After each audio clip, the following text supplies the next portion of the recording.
It's your land and the government wants it. Now what? Channel 5's Cecilia Gutierrez explains you can fight but have few choices when it comes to eminent domain. Cecilia?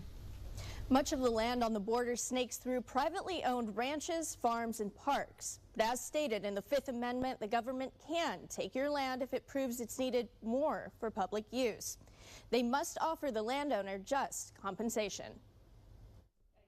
Efrain Olivares sees eminent domain cases come in and out of his office daily. And it happens often when the government is planning on building a highway or a bridge or a dam, and in this case now a border fence or a border wall. Tough terrain and water agreements with Mexico means most of the wall needs to be built a mile or more north of the river, meaning the federal government needs to seize privately owned land through eminent domain.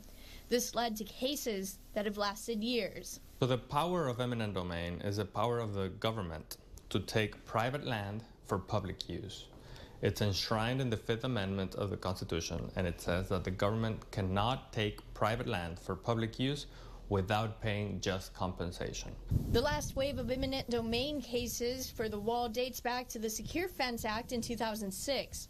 To Olivares, this is when the trouble began. Since 2006, the Secretary of Homeland Security was granted the authority by Congress to waive any laws that he or she deems necessary to move forward with border wall construction. Laws that were supposed to protect land, like the Clean Water Act, the Endangered Species Act, and the National Environmental Protection Act were waived by DHS authority to continue construction on the wall.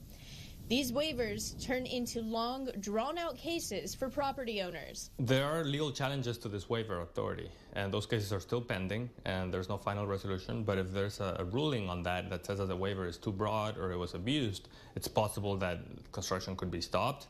Few and far between choices remain when it comes to fighting for your land through eminent domain. If the government is deciding to do something with the land that they already own, then it's very hard for anybody to do anything about that.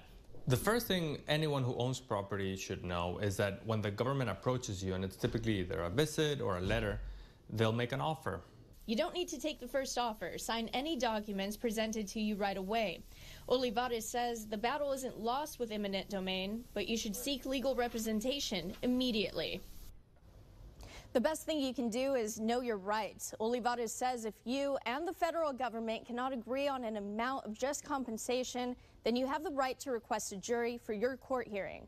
In the studio, Cecilia Gutierrez, Channel 5 News at 6.